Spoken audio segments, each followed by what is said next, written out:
नमस्कार, मैं नियाज खान और आप देख रहे हैं न्यूज एक्सप्रेस। राजद प्रमुख लालू प्रसाद यादव ने यह दावा किया है कि मोदी सरकार जो है वो अगस्त तक गिर जाएगी और इस दावे में कितनी सच्चाई है, इसी दावे को लेकर के हम चर्चा करेंगे। और हमारे साथ जो शख्सियत मौजूद हैं वो राजनीतिक विश्लेषक हैं और इनके तर्क ऐसे होते हैं कि इनके तर्क से अच्छे के पसीने छूट जाते हैं, क्योंकि ये जो भी बोलते हैं ये पूरे के पूरे फैक्ट्स के साथ बोलते हैं। सैयद जवाद साहब हमारे साथ मौजूद हैं, मेन स्ट्रीम मीडिया में ये हमेशा छाए रहते हैं। जवाद साहब, सबसे पहले तो आपका बहुत बहुत स्वागत है। जो मैंने कहा कि अभी राजद प्रमुख लालू प्रसाद यादव ने एक दावा किया है, हालांकि जब से ये मोदी सरकार बनी है तब से कई सारे दावे किए जा रहे हैं और ये कहा जा रहा है कि ये 5 साल पूरे नहीं कर पाएगी। वहीं पे अब लालू प्रसाद यादव का ये दावा कि अगस्त आते आते, उन्होंने एक डेडलाइन भी बता दी कि अगस्त आते आते मोदी सरकार गिर जाएगी। कैसे देखते हैं इस दावे को? देखिए, लालू प्रसाद यादव के बारे में एक चीज़ हमें पहले समझना होगी, क्योंकि किस तरीके के लालू प्रसाद यादव एक नेता रहे हैं। बिहार में नहीं, पूरे विश्व के अंदर लालू प्रसाद यादव को एक बड़ा पॉलिटिकल चेहरा माना जाता है और हिंदुस्तान की और ख़ासतौर से बिहार की सियासत के अंदर वो एक बड़े कद्दावर नेता हैं। और जिस तरीके का उनको तजुर्बा है, जिस तरीके की उनकी बॉडी लैंग्वेज रहती है या जो बात कहते हैं, उसको बड़ी गंभीरता से लेना चाहिए। आपने सदन के अंदर आजकल तमाम आप यूट्यूब पे, सोशल मीडिया पे देखेंगे कि लालू प्रसाद यादव के बड़े जो हैं वो भाषण उनके जो सदन में दिए हुए थे और उन्होंने उस वक्त जो है एनडीए सरकार को गिराने का वादा करा तो उन्होंने गिरा के ही माने। तो लालू प्रसाद यादव जब कोई बात कह रहे हैं तो बड़ी संजीदगी के साथ कह रहे हैं। और अभी आपको याद होगा, कल्याण बनर्जी ने भी एक स्टेटमेंट दिया, टीएमसी के एक नेता ने, कि ज़्यादा वक्त नहीं, आप देखेंगे महाराष्ट्र का और हरियाणा का इधर ये चुनाव हो जाए, उसके बाद सरकार ज़्यादा दिन तक नहीं रहेगी। क्योंकि मैं बार बार सभी लोग कह रहे हैं कि सरकार बैसाखियों के ऊपर आई है, लेकिन बिहार की स्थिति को देखिए।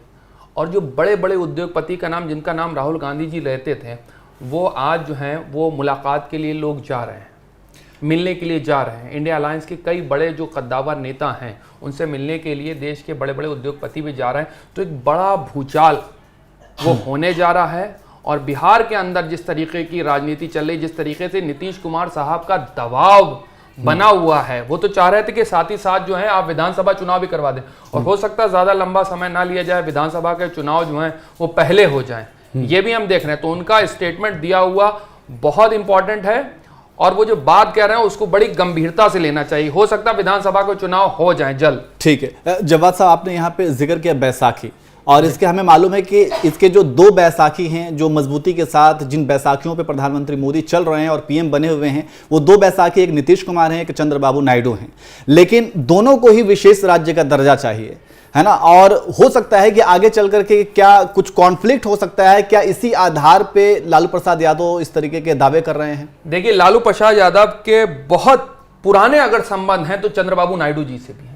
और चंद्रबाबू नायडू जी इस वक्त जो है वो दिल्ली के अंदर हैं और बड़ी हैवी डिमांड लेकर के दिल्ली सरकार के पास हैं। और आपको पता, बजट सेशन जो है वो स्टार्ट होने जा रहा है और अमरावती को उनकी हमेशा से डिमांड रही कि राजधानी बनाने के लिए है, और राजधानी वो वैसी बनाना चाहते हैं जैसे एक इंटरनेशनल राजधानी। और बड़ा पैसा मांगा गया है साहब।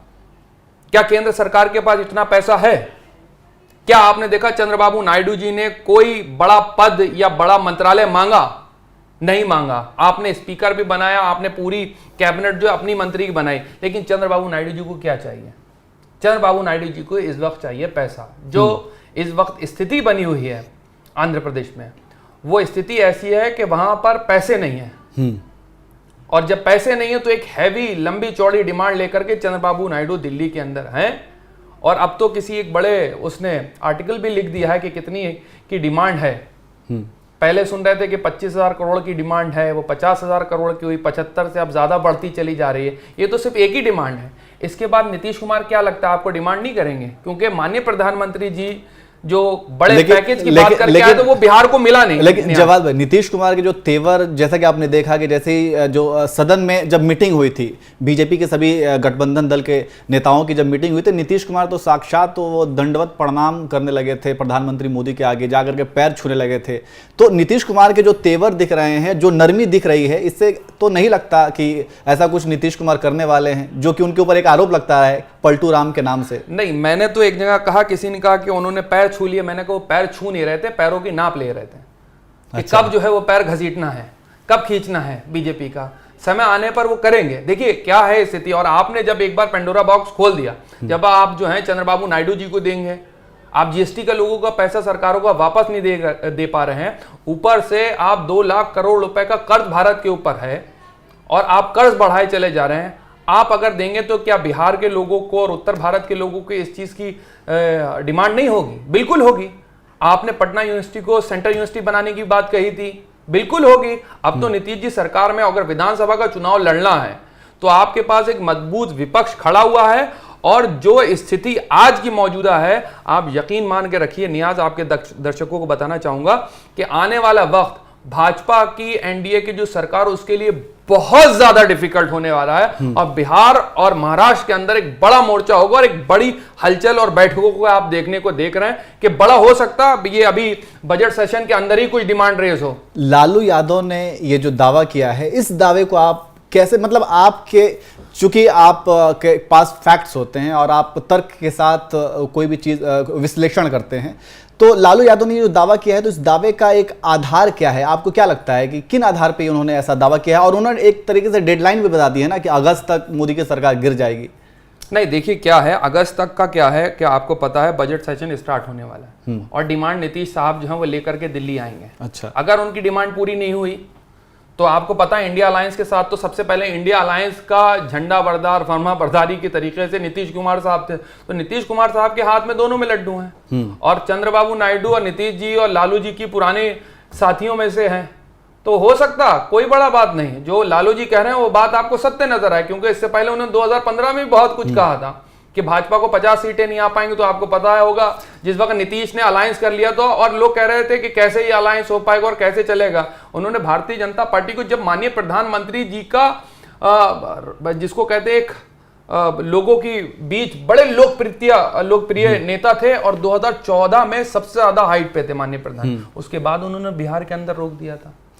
तो आप सोचिए आने वाले वक्त के अंदर नीतीश कुमार साहब जो है बगैर उसके नहीं, और अभी गठबंधन की बात हो रही है किस तरीके से बिहार के अंदर चुनाव होंगे, लगभग बराबर शेयरिंग की बात हो रही थी। उसके बाद उनको मांझी जी को भी जो है एनडीए के अंदर सेट करना है, उसके बाद चिराग पासवान जी को भी करना है, उसके बाद तमाम लोगों को जो है वहां पे करना है। तो वहां पे इस तरीके की परिस्थितियां उत्पन्न हो रही हैं कि नीतीश बाबू के और एनडीए के साथ ज्यादा लंबे समय तक ना हो, बजट सेशन के बाद या चीजें हो सकता नई डिमांड हो तो सरकार गिर सकती है, इसमें कोई बड़ी बात नहीं। लालू यादव को आपने कहा कि वो दिग्गज नेता, और ये वाकई में काफी दिग्गज नेता है और मंझे हुए नेता हैं, क्योंकि उनको राजनीति की परख है और कब कैसा स्टैंड लेना है उनको अच्छी तरीके से पता है। लेकिन अब जैसा कि आपने 2015 का भी जिक्र किया कि 2015 में भी लालू यादव ने यह दावा किया था कि बीजेपी को लेकर के, और 50 सीट तक वो सिमट करके रह गई थी। लेकिन अब जो है लालू यादव के ऊपर ये आरोप लग रहा है, चूंकि लालू यादव राजनीति से थोड़े से अब दूर हो गए हैं, उनकी तबीयत खराब रहने लगी है, नासाज रहने लगी है, इस वजह से वो राजनीति में उनके जो पहले वाले तेवर थे वो अब नहीं ज़्यादा दिखते हैं। तो ये समय समय पर इस तरीके के बयान दे करके जो है अपने तरफ लोगों का ध्यान खींचने के लिए इस तरीके के बयान देते हैं, ये विपक्ष का कहना है। नियाज, विपक्ष को एक मेरा जवाब है, शेर चाहे जितना, नहीं माफ कीजिएगा, विपक्ष सत्ता पक्ष का ये कहना है। सत्ता पक्ष कह रहे हैं जी। अब आप सोचिए, एक हमारी यहाँ कहावत कही जाती है, अब बड़ी फेमस है कि शेर चाहे जितना भी बूढ़ा हो जाए घास नहीं खाता। तो लालू यादव जी की जो स्थिति है आज भी, उनके एक आह्वान पे पूरे उत्तर भारत में लोग जो हैं एक बड़ा जनमानस खड़ा हो जाता है, और उसी का नतीजा आप देखिए कि भारतीय जनता पार्टी पूर्ण बहुमत की सरकार नहीं बना पाई। और बिहार के अंदर और जिस तरीके का मैंडेट मिला है वो इतना नहीं था, लेकिन बिहार के अंदर भारतीय जनता पार्टी ने पिछली बार 40 सीटों में 39 जीत ली थी, एक सीट शायद कांग्रेस लेकर के आई थी, और इस बार देख लीजिए आप क्या स्थिति हुई है। तो आने वाले विधानसभा चुनाव से पहले, क्योंकि नीतीश बाबू तो चाह रहे थे कि विधानसभा चुनाव, लेकिन वहां उनकी डिमांड नहीं मानी गई, सम्राट चौधरी और तमाम लोग, आपने तो देखा ही सारा ये प्रकरण होता हुआ। अब जो मौजूदा स्थिति ऐसी है कि विधानसभा चुनाव जल्द से जल्द कराए जाएं, जो नीतीश बाबू की डिमांड है। अगर वो नहीं होती तो सरकार ज्यादा लंबे वक्त तक नहीं हो पाएगी। चलिए एक आखिर सवाल कि अब चूंकि बिहार में भी विधानसभा चुनाव होने वाले हैं, तो वहाँ के राजनीतिक समीकरण आपके हिसाब से क्या कहते हैं?